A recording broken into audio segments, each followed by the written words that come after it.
A body moving on a circular path change its angular velocity from 3 radian पर second to 13 radian पर second within 5 seconds। देखो एक body है, वो क्या कर रही है, नहीं, हाँ मूविंग सर्कुलर पाथ पे क्या कर रही है, मूव कर रही है।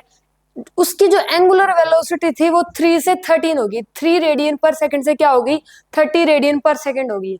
चेंज हो रही है 5 सेकंड में होगी। मतलब एक बॉडी है वो सर्कुलर पाथ पे मूव कर रही थी और उसकी जो एंगुलर वेलोसिटी है, क्या है, एंगुलर वेलोसिटी है वो 5 सेकंड में 3 रेडियन पर सेकंड से 13 रेडियन पर सेकंड होगी।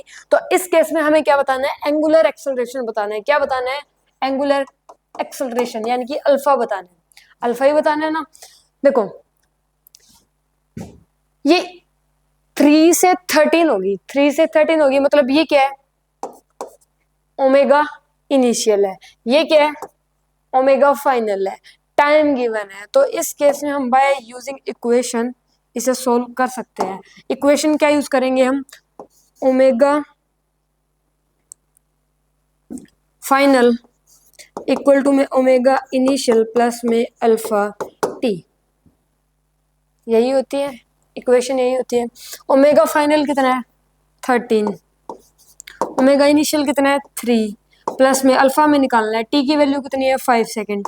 तो ये इधर जाएगा तो आ जाएगा 10, क्या आ जाएगा 5 अल्फा, अल्फा की वैल्यू कितनी आ जाएगी 2 रेडियन पर सेकेंड स्क्वायर।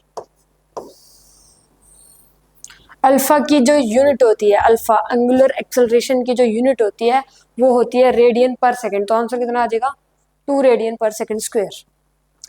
यूनिट होती है रेडियन पर सेकेंड स्क्वायर।